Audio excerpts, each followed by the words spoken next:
Perkenalkan, saya Ribidina Ramadhani, absen 13. Nama saya Ibrahim Hilal, absen 21. Perkenalkan, nama saya Rifki Onur Rahman, absen 40. Saya Yohanes Christian dari absen 49. Nama saya Ahmad Zidan Arkan, absen 1. Selamat menyaksikan.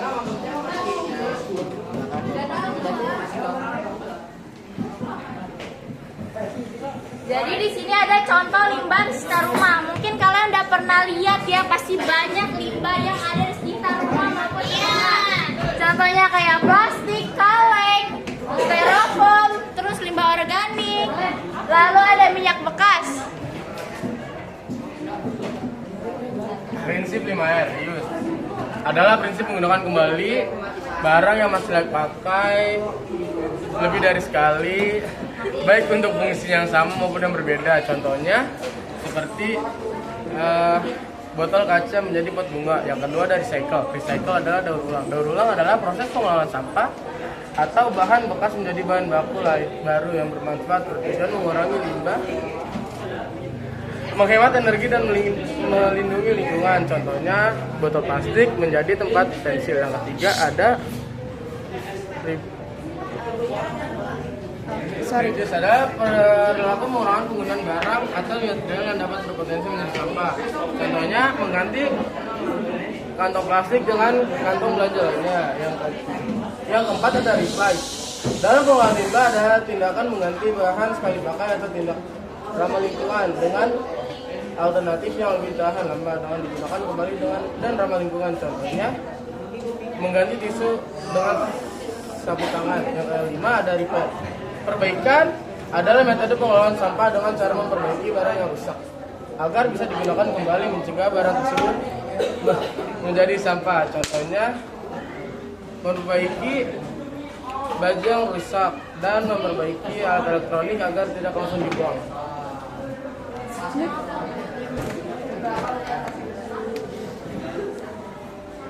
Baik, di sini saya akan menjelaskan beberapa langkah pengolahan limbah infeksius. Jadi yang pertama itu ada pengumpulan dan memisahkan limbah. Nah, pertama ini limbah dikumpulkan lalu dipisahkan antara limbah yang ini dan limbah yang lainnya. Contohnya itu kayak limbah rumah tangga ataupun limbah non infeksius. Nah, setelah dipisahkan, limbah perlu memerlukan wadah yang kedap udara dan juga tahan tusukan. Lalu yang kedua ada penyimpanan yang aman dan teratur. Nah, yang kedua ini setelah limbah ditaruh di wadah, limbah disimpan di tempat yang aman dan juga terisolasi dari orang-orang tidak berwenang. Nah, terus juga limbah harus ditaruh di tempat yang berventilasi udara yang cukup, lalu terhindar dari hewan. Lalu yang ketiga ada pengangkutan yang aman dan teratur. Setelah limbah disimpan di tempat yang aman, limbah juga perlu diangkut ke tempat pembuangan sampah sementara, contoh kayak TPS ataupun TPST. Nah, limbah ini perlu diangkut dengan kendaraan khusus, contohnya kayak truk limbah ataupun truk sampah.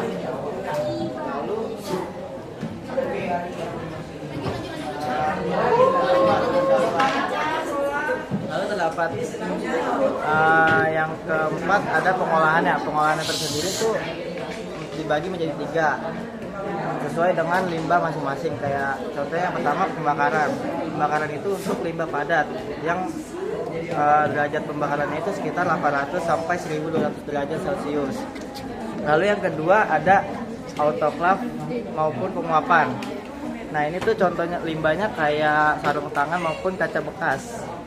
Lalu yang ketiga ada pengolahan kimia. Nah, ini tuh contohnya kayak cairan tubuh ataupun urin. Lalu yang terakhir, jika limbah dirasa sudah cukup aman, limbah bisa dibuang ke tempat pembuangan sampah.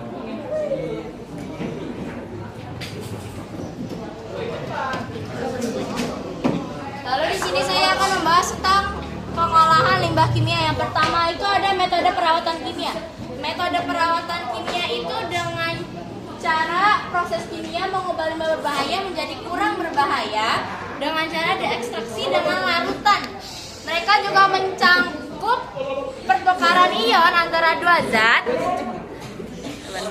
Pertukaran ion antara dua zat sehingga dua zat tersebut saling berikatan. Nah, metode ini juga dibagi lagi menjadi 3, yaitu ada presipitasi kimia, reaksi oksidasi dan juga reduksi. Lalu yang ketiga ada netralisasi. Lalu ada metode perawatan fisik. Maksudnya metode perawatan fisik itu seperti penyaringan. Maksudnya penyaringan itu adalah melewatkan air limbah dengan reaksi dengan karbon aktif atau resin untuk menghilangkan polutan. Metode perawatan fisik ini juga dibagi lagi menjadi 3. Yang pertama itu ada penggunaan gravitasi. Yang kedua itu ada perubahan fasa-fasa menghilangkan zat-zat. Yang ketiga juga ada solidifikasi. Lalu ada metode perakuan termal. Metode ini menggunakan alat yang disebut insenerator dengan nama prosesnya itu insenerasi. Nah, jadi ini tuh dengan pembakaran suhu tinggi dengan suhu 800 sampai 1200 Celcius. Lalu ada metode pengobatan biologis. Jadi dia tuh menggunakan mikroorganisme utama yaitu bakteri untuk mendegradasi senyawa organik dalam aliran air limbah. Nah, di pengobatan biologis ini juga dibagi lagi menjadi 2, yaitu dengan bioremediasi dan juga landfill.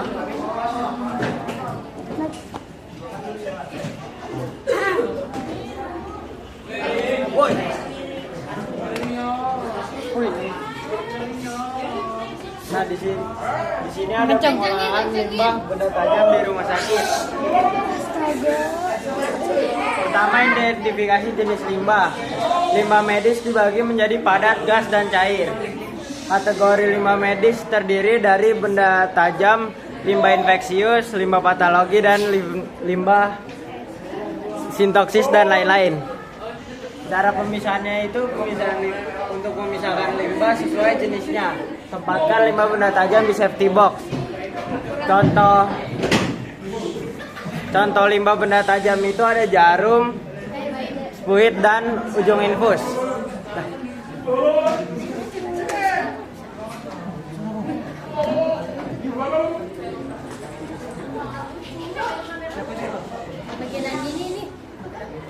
Lalu ada wadah tempat penampungan untuk limbah benda tajam. Jadi dia tuh namanya tuh pakai safety box. Safety box ini tuh namanya warnanya kuning. Jadi kalau limbah itu ada berbagai macam ya, kalau tapi untuk limbah benda tajam itu warnanya kuning. Safety box. Iya, namanya safety box. Dia tuh ada logo hazardnya. Nah, dia ini kalau udah 3/4 penuh, dia tuh diganti lagi dengan yang baru boxnya. Lalu ada pengangkutan. Jadi wadah ini kan nanti diangkut ke tempat limbah yang ada di rumah sakit. Habis diangkut, itu nanti diangkut lagi sama pihak ketiga. Pihak ketiga ini udah ada wewenang untuk mengolah limbah berbahaya, infeksius, medis, radioaktif, dan non-medis. Jadi kenapa harus pakai APD? Nah, karena ini kan limbah benda tajam. Berisik banget dari tadi. Yang di belakang itu ngapain sih? Nah, jadi ini tuh kenapa harus pakai APD? Untuk mencegah sayasan karena benda tajam seperti jarum.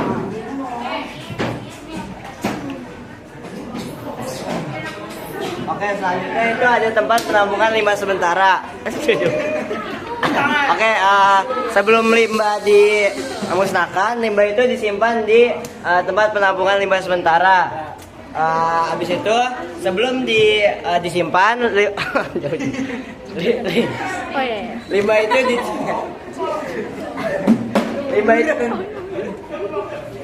ditimbang terlebih dahulu sebelum disimpan. Nah, habis itu baru dicatat di lubuk harian. Terus ada pengelolaan limbah. Contohnya itu limbah benda tajam. Limbah benda tajam itu dimusnahkan dengan insinerator. Tujuannya biar enggak menyebabkan sintesa dioksin dan furan. Setelah itu dibakar dan abu hasil pembakarannya itu ditampung pada drum lalu diangkut pihak ketiga oleh PT PPL. Ya, selanjutnya. Lalu selanjutnya ada penanganan limbah benda tajam di rumah sakit. Yang pertama itu jangan meneguk atau mematahkan benda tajam. Karena itu jika kalian mematahkan itu dia bakal mengeluarkan cairan-cairan tubuh ataupun darah. Lalu selanjutnya yang kedua jangan meletakkan sembarang tempat karena itu bisa kena pada pasien ataupun petugas lain. Lalu yang ketiga itu tidak menyarungkan kembali jarum suntik habis pakai atau recapping. Itu karena itu jika kalian menyarungkan kembali, jika kalian terpleset itu bakal kena pada jari-jari dan melukai diri sendiri. Lalu yang keempat ada benda tajam diletakkan di dekat lokasi tindakan supaya gampang dibuang supaya saat benda tajam tidak dipakai lagi bakal dibuang dan lebih gampang.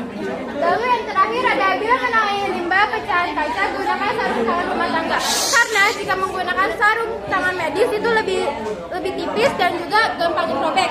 Makanya menggunakan sarung tangan rumah tangga lebih tebal dan juga lebih melindungi diri. Ya. Aku mau nanya. Oke, dari materi yang sudah kita sampaikan, apakah ada yang ingin bertanya? Dari Caca dulu ya. Perkenalkan, nama saya Salsabila Laula dari absen 41. Untuk yang tadi saya dengar ada jenis limbah medis namanya pantologi.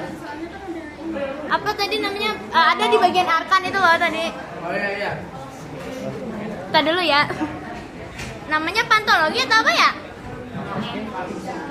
Iya, patologi. Nah, patologi itu apa? Aku nggak tahu.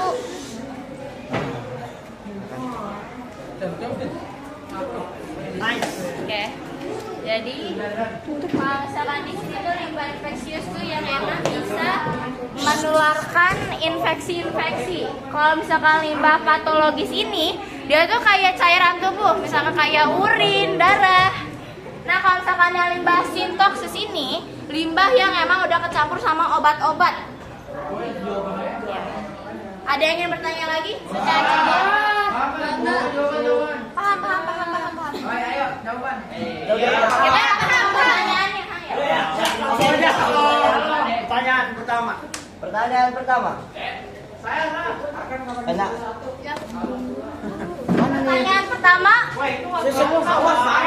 Mengapa pembakaran limbah medis harus menggunakan alat khusus seperti insinerator? A. Agar asap lebih banyak. B. Karena dapat menghasilkan kuman berbahaya dengan aman. C. Agar limbah tidak hilang. D. Karena lebih mudah. Atau E. Supaya rumah sakit lebih besar. belum. Turun dulu ya. 1, 2, 3. Pasti Oktaviani nomor absen 16. B. Ya betul.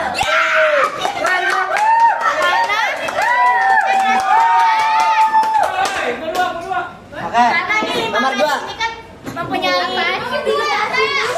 mempunyai patogen yang emang bisa menularkan ke masyarakat sekitar, anak kecil, remaja, orang tua, dan lansia, dan ibu hamil juga.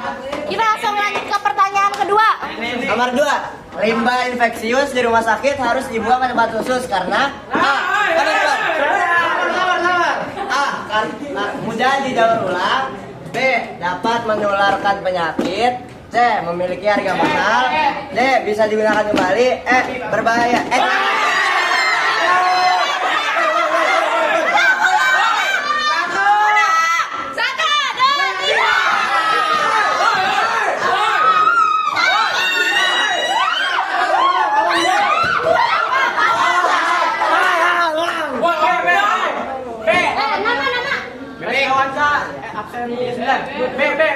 B. Jawabannya. Betul. Lanjut.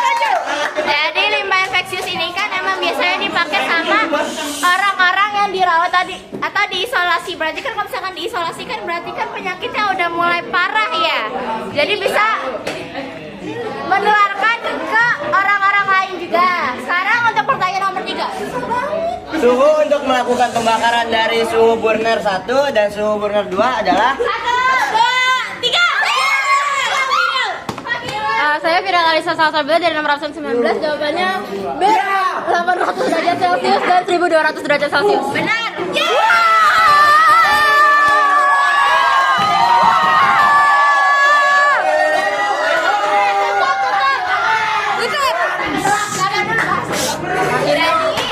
Kenapa harus 800 sampai 1000 itu? Iya. Ditanya kalau misalkan kurang, jangan dekat-dekat. Ya, ada yang kabur. Kalau misalkan kurang, kalau misalkan kurang itu tuh lihat pengolahannya nanti itu bisa, kalau kan dia kan jadi abu ya, asapnya ini nanti masih bisa menularkan atau mencemari udara. Sekian. Tutup dulu. Ya Allah. Sekian Kak, presentasi dari kota kami.